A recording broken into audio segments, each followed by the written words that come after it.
Welcome back to Let's Play Pillars of Eternity 2. Since last time I did go ahead and reinstall on my SSD, so load times should be much faster. I shall. Today we're going to be exploring Delver's Row, the underbelly of Nekataka.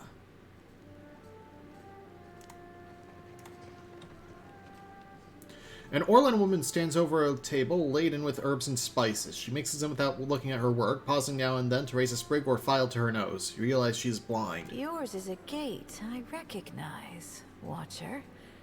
Best watch your step. It's the smell of cardamom that drew you, no? Perhaps the sting of fresh pepper. Or maybe you seek something with a stronger bite. She swivels her ears, but her cloudy eyes do not find you.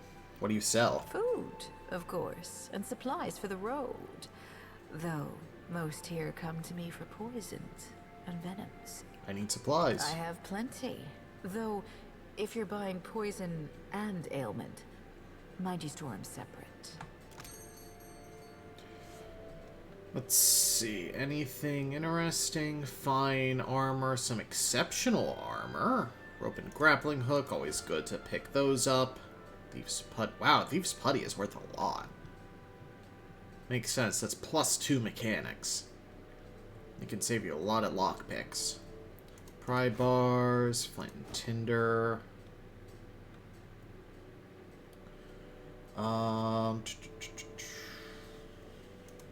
Anything I want to sell off? I guess I've got some mundane stuff to sell.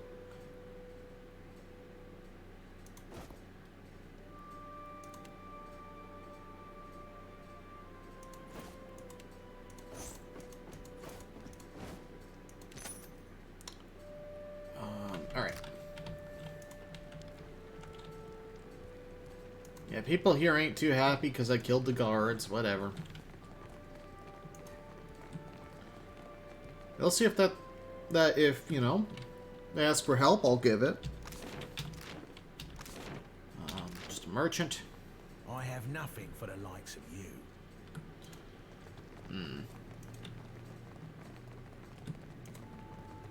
I'll handle this. You are looking for something, Nika? Perhaps I have it. Ernesto. has not seen you before.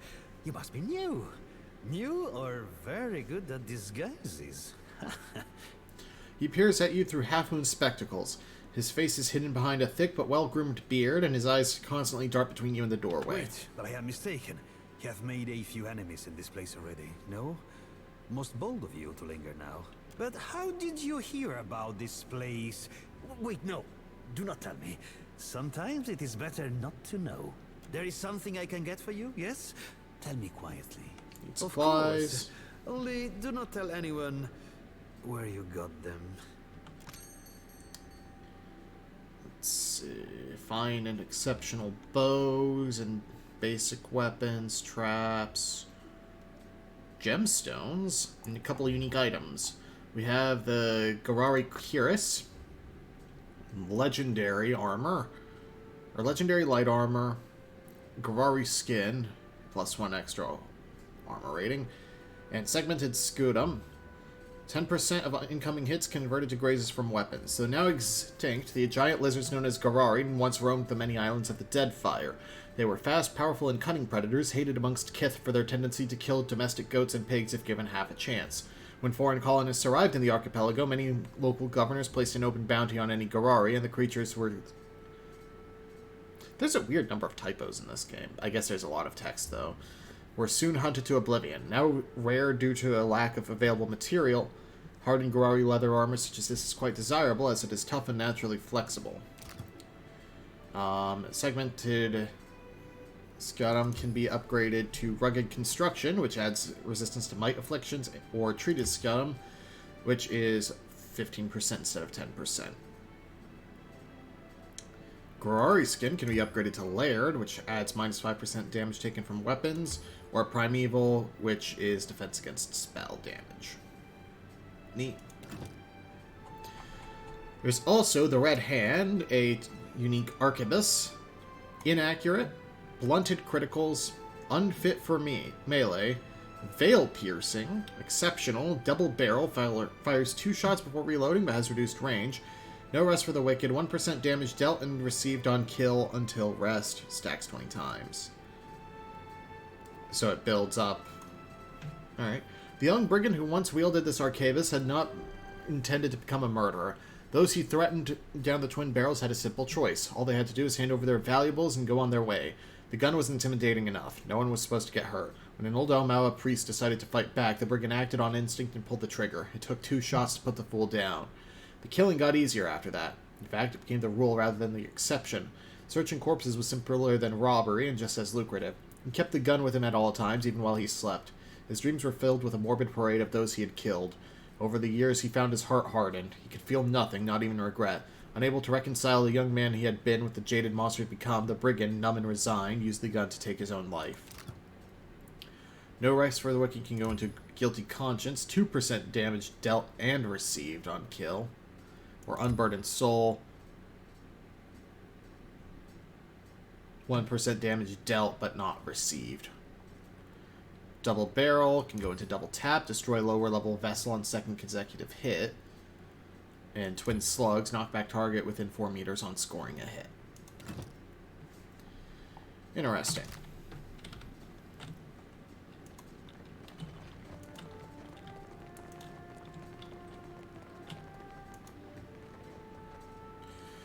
This grizzled old Almawa woman looks like she's been left in the sun to dry. Her skin is so worn and weathered, it's hard to tell her wrinkles from her scars. Be welcome, stranger.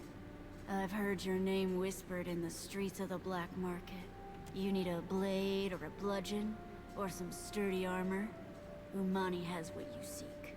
The old woman gives you a grin that multiplies the wrinkles on her Old face. Umani's stock is tested in the hands and throats of the fiercest sorts in the Gullet.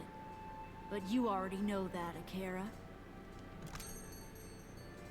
Huh, I was figuring she was actually going to get positive because some of the rougher folk don't like me. Alright.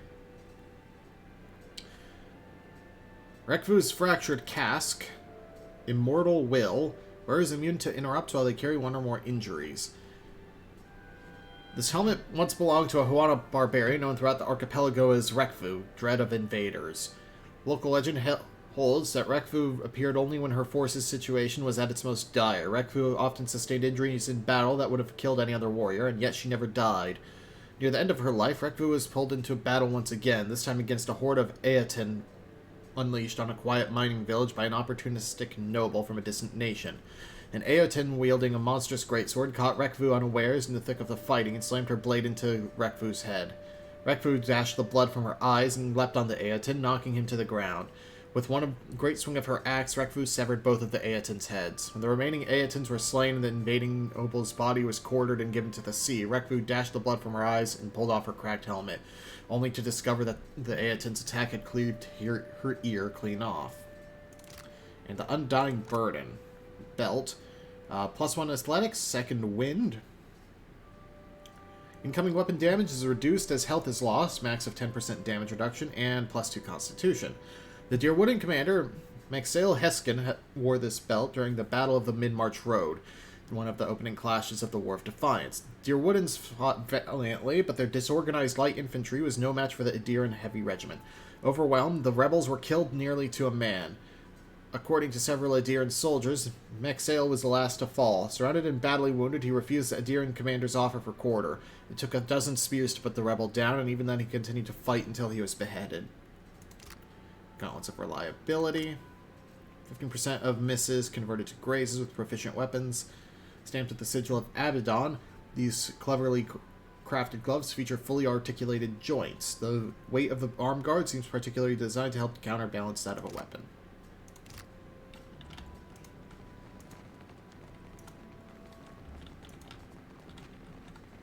I'll take care of this. Algol. Minus 20% Constitution Affliction. Duration. Something approaches. Oh, this is an interesting room here. The Spindle Man. What is this Kith creature? The Vithrak cocks his head and focuses his many eyes on you. Its strange companions also stare at you with unnatural intensity. Ugh, it's making my skin crawl. What secrets does it bring? You feel a gentle scratching in your head. Another voice speaks directly into your mind. Let us see. Let us see.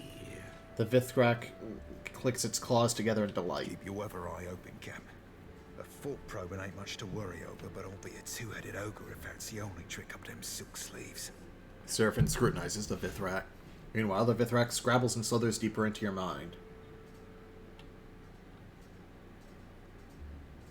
Let's talk instead. Why don't you ask me what you want to know? The language of tongues is a dull, tedious thing. It snaps its mandibles together. Why ask when you can see for yourself? The Vithrak reaches further into your mind, plucking and picking at your memories. A watcher, the Deerwood, the untamed wilds of the living lands.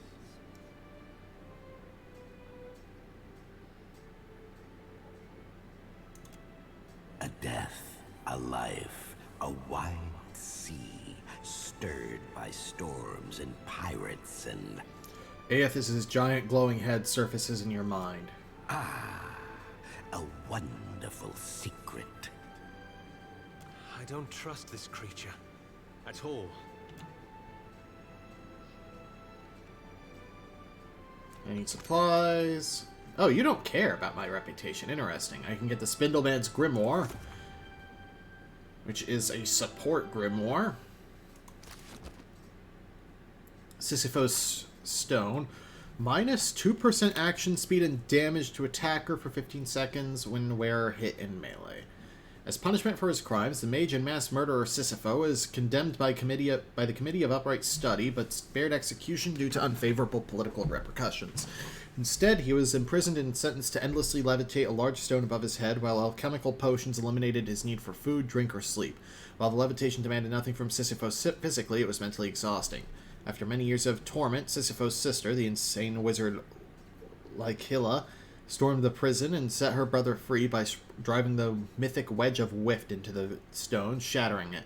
She and Sisyphos escaped to continue their mad reign of terror and destruction, but not before collecting a shard of the stone. This amulet was made from that shard. Mortification bindings. For monks, +2 max mortification.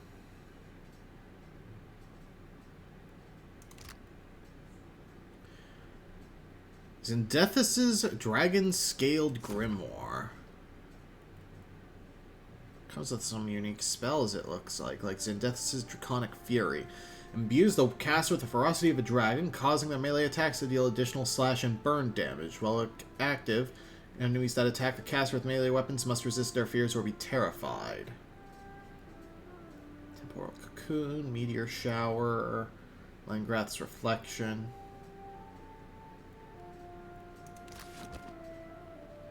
Let's see, you sell scrolls, Potion of Imperfect Arcane Reflection, Incense, Potion of a Focused Mind.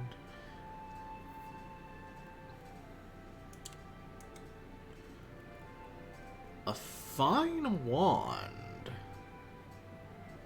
Ring of Regeneration, +1 health restored per 6 seconds. This simple wire ring is forged from living iron. It still contains a small well of healing soul energy.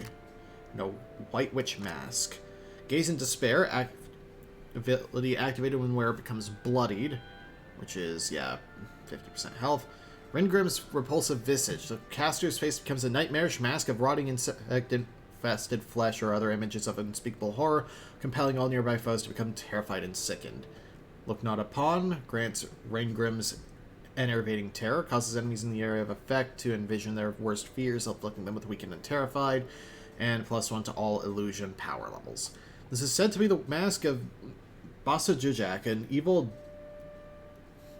Delampuegra of Nasatak myth. According to legend, she would often lure children from the safety of their villages into the woods. There she would confound their minds, causing them to become lost and frightened. As her victims wandered further into her domain, Basa Jujak would fill their hearts with ever-increasing dread. Eventually she would reveal herself, her terrible face concealed beneath a mask made of leaves, bark, and other dying things. When the child, terrified beyond sanity, could endure no more, Basa Jujak would lower her mask, revealing her true visage. Her victims, it is said, then died of fright. Let's buy the Ring of Regeneration for sure. Um...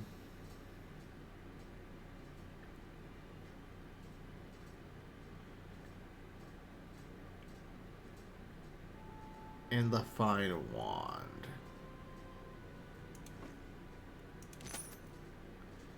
Yeah. Ring of Regeneration. Why is this stuff... It can only be consumed while resting. Okay, just equip the wand.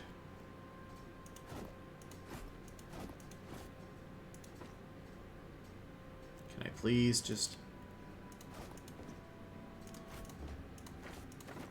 put stuff into my general inventory? Thank you.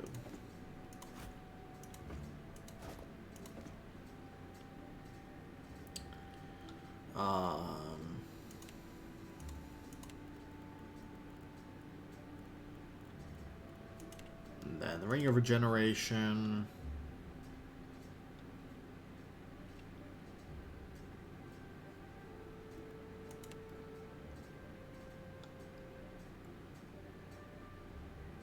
Let's just give that to Jyoti. Again, trying to fix her survivability issue. Think it suits me? Yes. Okay, what are you doing in the Gullet? We dig. There are many mines here with many secrets, many depths with even more. A city under a city. Another in the ruins. It teems with young secrets, rivalries, and betrayals. We seek the older secrets, buried deeper and carved on weathered stone. Will you tell me a secret? Yes. You have been generous with us. The ogres nod slowly. There is a place below the slums, old, cold, and abandoned, where the city swallows those it wishes forgotten. But this place was once part of the city. So was its temple, a site holy to the goddess of distant, forgotten things. Farewell. Of course.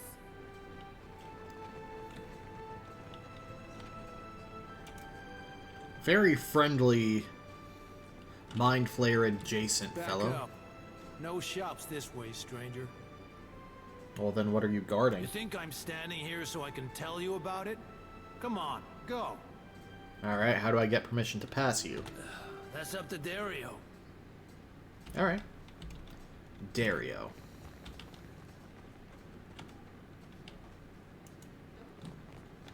That was Ornetzo.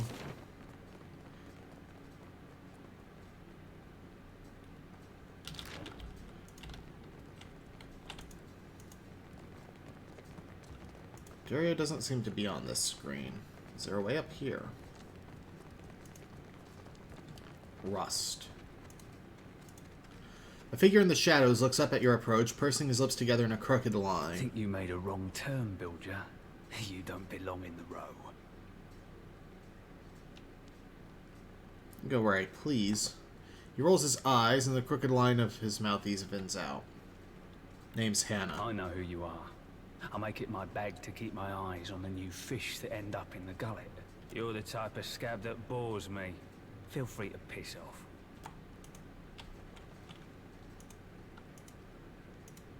Alley narrows to a dead end.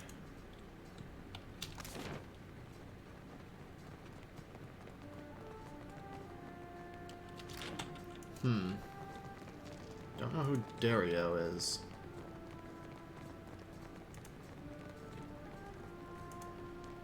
Maybe that's someone in Delver's or the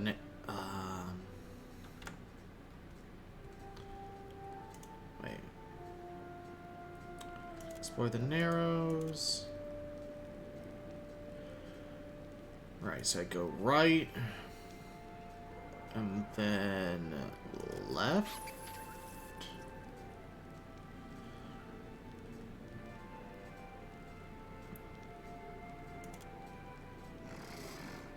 A handful of guards emerge and block your way, crossing their thick arms over their chests. One of them spits a Viscous black glob at your feet. He rolls a dark plug between his teeth. Better head back, friend. It's invitation only past here. Ugh. I don't want to be here. I want to be right, forward, left.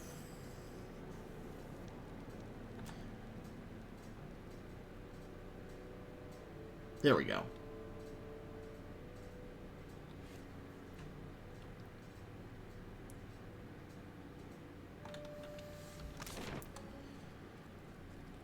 When I was little, me and my brothers used to spend hours chasing each other through the Merkberry fields.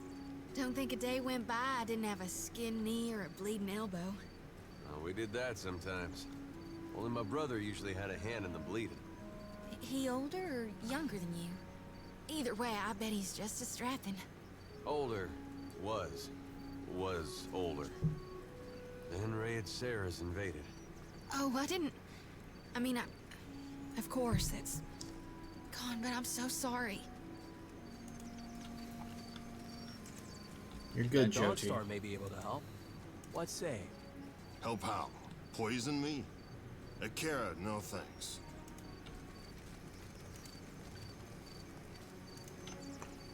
Well, let's start with the refuse pile, I guess. They say good stuff is buried beneath the scraps. Half-eaten food scraps litter the pile, rancid stench emits from it. It's like a camp up there.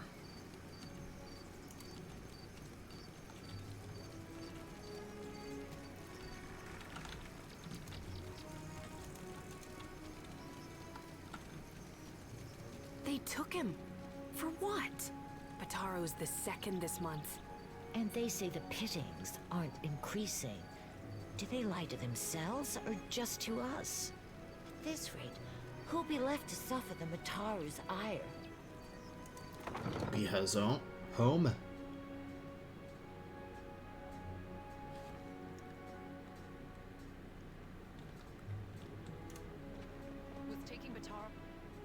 A woman thrashes a row of tunics and sarongs hanging from the rafters. Her pointed teeth are gritted in frustration, her lips set in a snarl. The clothes are spotless, yet she swings a handful of reeds again and again, grunting with each blow. Several children huddle together, whispering and looking on with red, tearful eyes. Bataro is gone. Dead. What more do you want? She punctuates each statement with the fierce whack of the reeds. The children flinch, looking between you and the woman. Take a deep breath and let's talk about this, whatever it is, calmly. She looks at you for the first time. A fraction of her anger burns off. Forgive me. I thought you were one of the foreigners who sent him away. Outsiders here always go to the tavern. My village was not like this. Why does Queen Onikaza not send the foreigners away? How did you know the man who was lowered to the old city? One of the children starts to say something, but Biha shoots him a sharp glare. She turns back to you, arms crossed, gripping the reed bundle tightly. Bataro is punished already, I say. Whatever offense he gave, do not hang it on our necks. She begins swatting at the laundry again, though with considerably less gusto. I know you're scared, but I'm not here to harm you. We say the only thing that live in these depths are ghost eels. And fish eaten by ghost eels. Which are you? She turns away from you, striking the sarong harder and harder. The traders say they bring riches in their big ships. The fabric pops and snaps beneath her fury. Sweat is flying, splattering the clean sarong. But what reaches the gullet? Only crime and sickness, I say. Well, that is unjust. That is only the start. The Rawatayans promise marvels, strong walls, and plenty for all. She moves on to the next tunic, thrashing it with an even greater fury. Akira, still my back aches from building their fort, and still I live here. And Bataro said we would finally leave.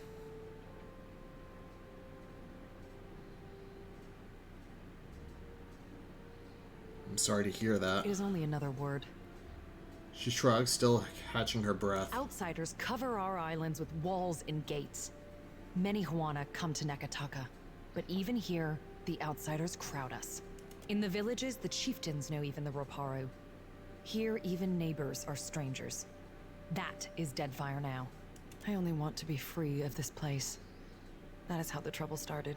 I heard a Rawatayan captain took up at the tavern. Seduzo, they call her. They say she is a traitor, so I thought maybe she will take passengers. Bataro went and found her in the tavern. Her eyes go hard and dark. Next I see him, the guards are dragging him to the cage.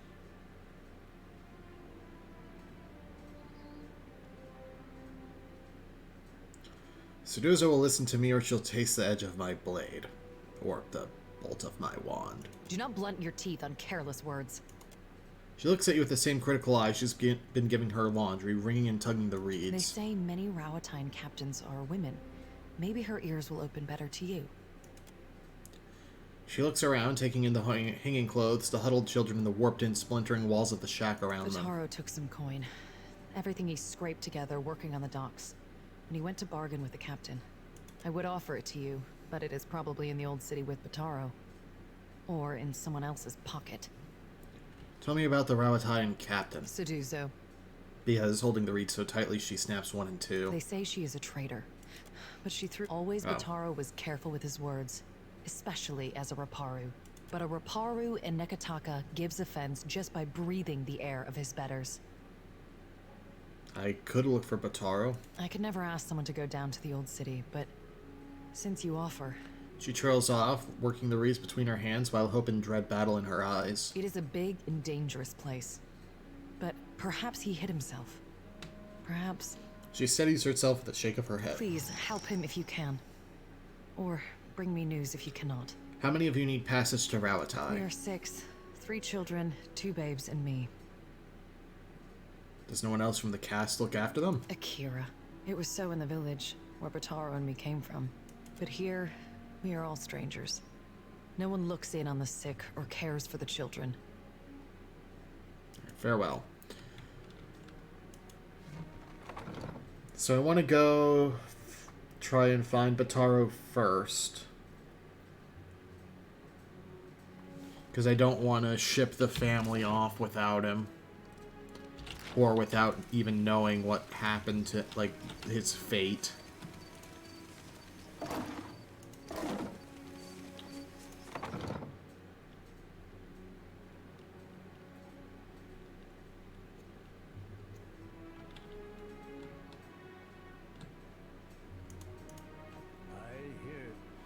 An elderly Raparu man squints in your direction before blinking profusely. He hobbles closer, bare feet slapping the splintered floorboards of his abode. What say you, girl? He peers steadily into your face, blinking faster all the while. The man's arms are thick in his sticks. What teeth he has are yellowed or black from use of malnourishment. Does he seem... I'm confused. Does he seem blind? Can you see me? How do you know who I am? I see much and many things. I simply do not look with these eyes in the same manner that others do. I have heard much as well. People speak of your kindness, Watcher who chases Aethus. I also hear the Raparu's heartbeat, grown thready and pained. Now a Watcher comes to the Gullet, as Amira has shown me you would. You're saying the... Well, no, it's not inaccurate to say the gods sent me. I am chasing one at the behest of another one. What's causing the Raparu such pain? The Raparu are being crushed from the top. We starve so slowly. It is an agony. No one deserves to suffer. Not like this. The old man shrugs. This is the Huana way. The fish of our nets are drawn for the tribe. The fruit of our fields, too, is reaped for the tribe. And the coin of our pockets belongs not to one, but to all. All spoils are gifted to the whole of the tribe. The tribe then partakes from the top down, from the most deserving to the least. Why are the Raparu the least deserving? The last partake of the tribe's spoils. The Mataru risk their lives to protect the tribe. The Quaru provided skilled goods and services. The tribe takes care of the Reparu more than we contribute to the tribe. Or it did, before our numbers swelled too large. The Dawn Stars would feed us, but the guards forbid them to pervert the order of sharing. There was a man who helped us. A soft-hearted pirate named Ulug. He worked with the Principe captain. Mad Morena, they call her, to bring us food from the black market. But for days now, we've had nothing. What happened? Ulug was never late with his shipments. Always very conscientious. A good boy. For him to disappear for several days without word, he must be dead. The Queen refuses to increase our share of the prize share. Without Ulug's shipments, we will surely starve. I am asking you, what else can we do? I can re-establish the smuggling operation through the black market. The starving sated and the pirates paid. Everyone's grins and giggles. Savvy play, Cap. Worthy of Romaro himself. Long as it doesn't end up going wrong for the same reasons. He strikes the end of his chin. You must find Delver's Row, girl. They hide a lift that will take you down to where the pirates play. Surely you will find Ulug's contact there. If you do not know your way to the Row, someone at the Hole may be able to help you. Follow the path that Ulug first walked for us. But do not meet his same end. I actually found Ulug's body in the Narrows. Inoy stands still for a moment, only moving to blink his black pebble eyes. Then he takes a deep shuddering breath and exhales all at once. His damp breath smells like bile and illness. It was as I feared then. Tell me, how did he die? Was it fast, at least? Painless?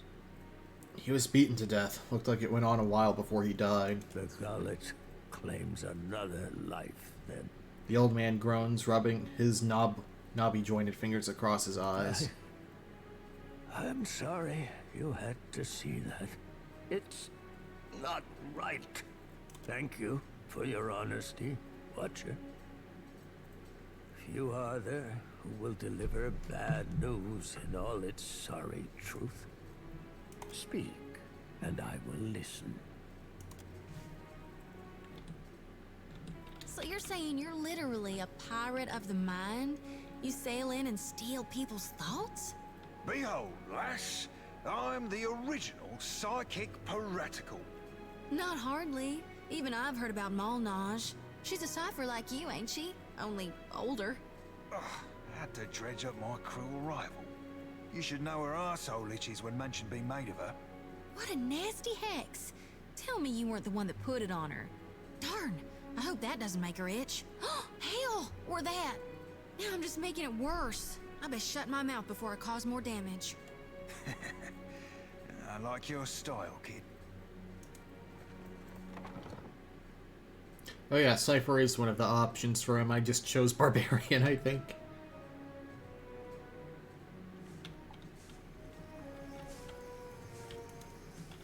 So we're gonna have to weasel around with our poor reputation.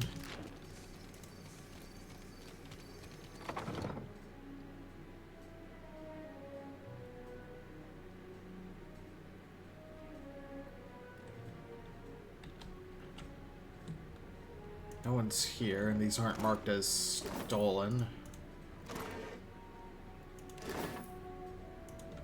Alright.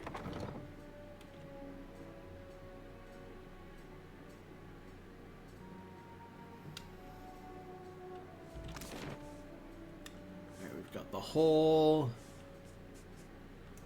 Pitley Sanctuary.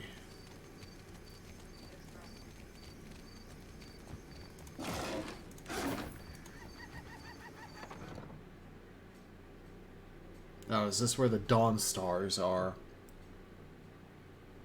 Oh, no, that was just the Deadfire logo, I think.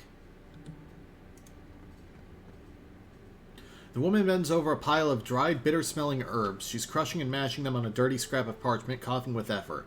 She steps in front of you to block your way, wiping a ragged sleeve across her roomy, bloodshot eyes. As she does... Oh, she is. Her hood slips and you glimpse 3 faded stars on her forehead, the emblem of the Children of the Dawn Stars. Really? Good God, I nearly didn't recognize you. You look more death-warmed over than Dawnstar. Didn't see you there, Shody. Listen, you and your friend should move along. She turns her head and stifles a croupy cough. I'm not feeling so good, and I'd hate to get you sick. Are you ill? Nothing a little ginger root and some bed rest won't cure. Please, let me be. Blood moss and cave coral. That combination clears mucus from the lungs. Someone must be very sick. Could use your skill at the Temple of Gone. Could use it here. She wipes a fleck of blood from her mouth. There's some sick Raparu in the back. Not much I can do for them now, besides keep them comfortable. She looks at the crimson speckle on her wrist. And hidden. Is that wise? Keeping a room full of sick people in the most crowded district in the city? He glances around as if he can see noxious vapors in the air. It's better than leaving them to wander the district. I can give them a dignified death, if nothing else. Why are you hiding sick people? Because they've got Drowner's lung. Spreads like gossip and kills even faster. What's Drowner's lung? A gift from the Valians. She scowls, dabbing the room from her eyes. Fills your lungs with fluid. Gets you coughing all the time, trying to clear them. One of my patients coughed so hard, she broke a rib. Eventually, it gets so bad, you can't hack it out. You just lie there, struggling for breath, until you choke on your own phlegm. I hear it's a long, hard end. I heard some Raparu had gotten sick, so I brought them here to care for them. City healers don't come down here. Realized what it was when I heard the rattle in their chests, the way they gasped for air. She wipes the back of her hand on her leg and shudders. Only cure is an elixir made with pine seed oil. It costs a lot, though not nearly as much as an epidemic. Still, if news of this outbreak gets out, these poor souls will get tossed into the old city. No one with any money in Nekataka spends it on the Raparu. Is there any way to get a cure? You can get nearly anything on Delver's Row. Only trouble is finding it, and paying for it. Unfortunately, the Children of the Dawn Stars don't have many connections in this part of town. And I know you got your share of enemies on that side of town. Need something? Alright, farewell. So we've got a couple of reasons to head down to the Row. I can't escape the Row. I'm playing Saints Row right now as well. Kind of have a pseudo-blog going as a Twitter thread as I'm working on 100%ing the first game, achievements and all. Well, single-player achievements and all. First Saints Row game had PvP multiplayer. Because it was a game from 2006. It had to.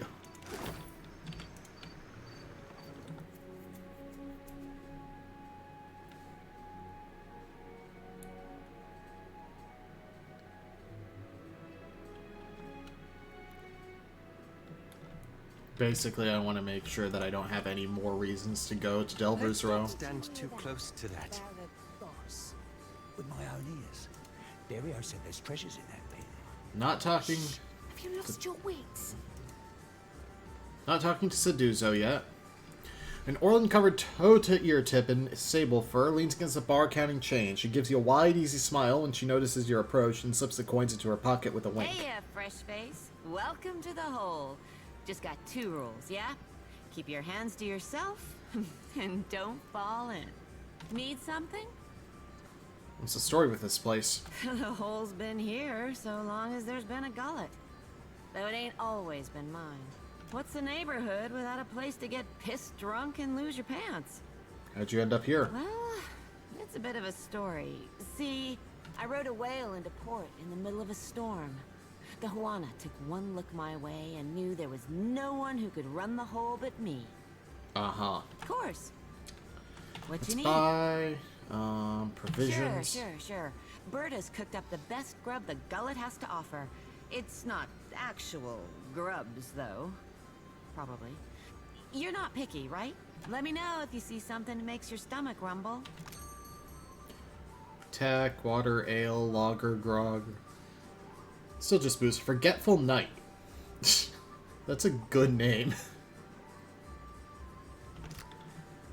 Orc.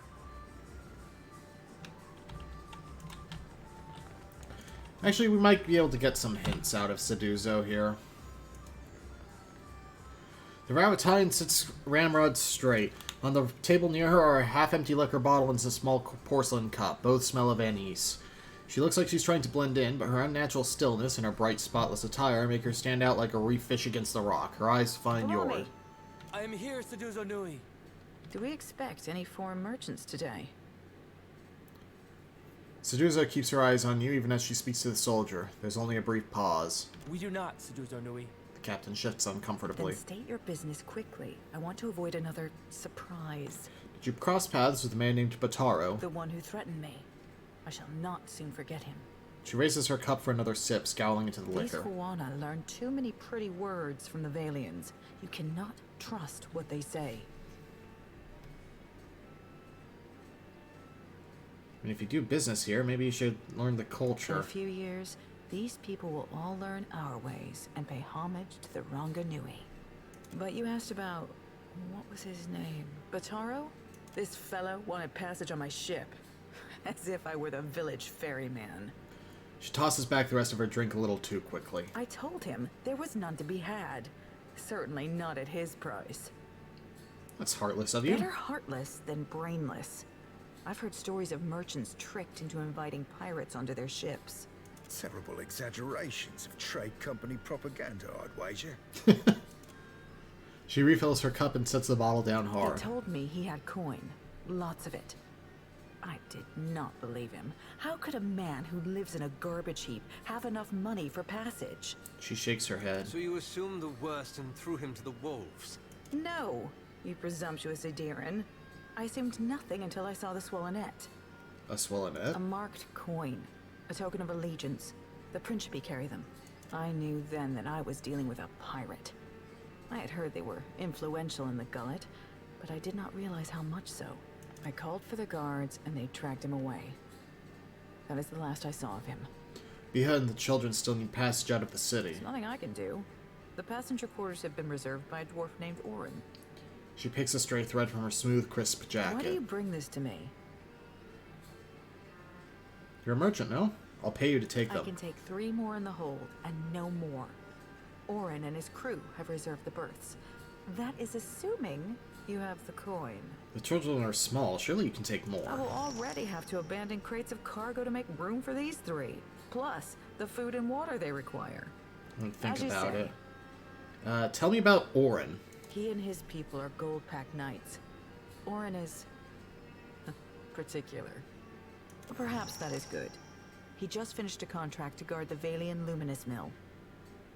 I hear Animancers are also particular. He's upstairs. Just do not interrupt him if he's arranging things. She and her grew exchange another glance. What is your business with me? Farewell. Alright, so we've got... Let's take care of this business first. Make sure that whether we find him or not... There's another 5th rack here. Whether we find him alive or not, the family can leave.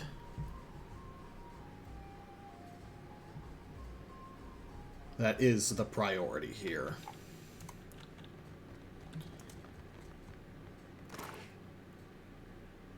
Alright, so we have the Silverfin. You really do get, like, plenty of stuff if you just keep your eyes open. There's Orin. And some non-stealing things. Nice. A dwarf sits before a generous and curious spread. Steamed mussels arranged in concentric circles, rounds of flatbread stacked in a neat tower, and melons sliced in even triangles. Yet his attention is focused on the 4 cups in the bottle in front of him. He has the cups organized in an almost perfect square around the bottle, but as you look on, he leans down to adjust one. The others with him wait quietly and observe the ritual. Holding his breath, he takes a bottle and measures an equal serving of wine into the cups, making 3 or 4 passes over each. His companions look on with practiced patience. Don't see why you'd spend all that time arranging your food if you aren't making it look like a funny face. At last the bottle is empty and he places it in the exact center of the square. He picks it up and puts it down in the same spot twice more before he's satisfied. OCD. I didn't see what Seduza was fussing about. Nothing wrong with being tidy. Alof leans close to you, then turns back to observe. Cheers. They all take their cups and drink deeply. At last their leader turns to you. What do you require? I hear you've bought passage on Captain Seduza's ship. Indeed. The good captain has 4 adequate berths, all equally sized, all facing the same direction, and she's promised to leave promptly. A most agreeable arrangement. What would it take for you to cede your spots on Seduza's ship? Out of the question. We're due in Takoa for another contract, and the client has already paid the advance. He sips from his cup and immediately runs a folded handkerchief around the rim. And we have already paid Seduzo. I couldn't possibly take back the same coins I have already spent. I'll make you an offer for your berths on Seduza's ship. A gold-packed knight is bound by his contract, and ours binds us to make all possible haste to Takoa. He squirms and sets his cup down in the exact middle of a water stain, lining the base up with the edges. Booking passage on another ship on such short notice would be most expensive.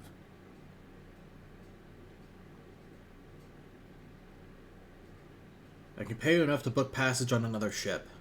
He looks up from fidgeting with his cup long enough to give you a doubtful frown. All ships leaving for Rauatai are laden with luminous Adra and other rare goods.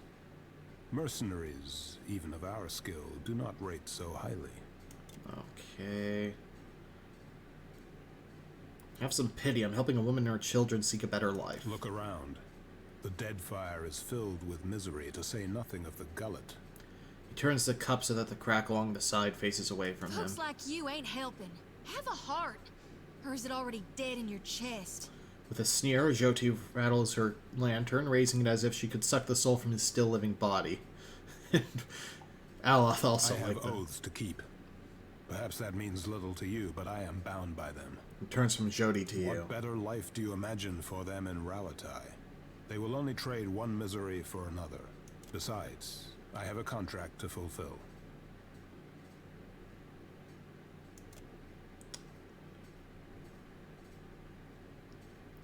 Alright, let's take the shady route.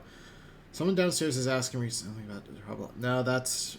I would need to be quick on that.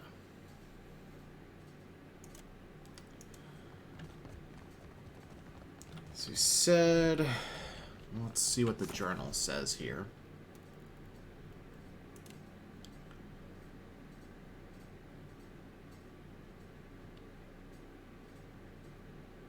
I'm willing to see his berths on Seduza's ship.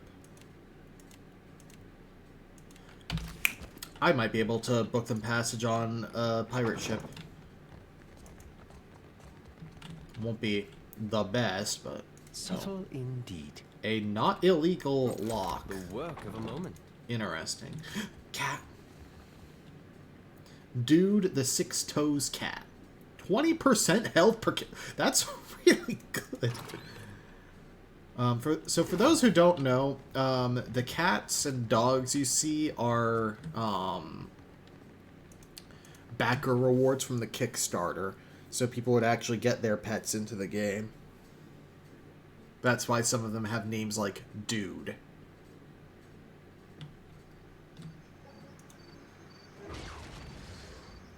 Deus. Constitution. Dogstitution. Okay, so I think I'm gonna end here. Next time, we're gonna go find Bataro. That's what we're gonna focus on, is going to the old city. See you guys then.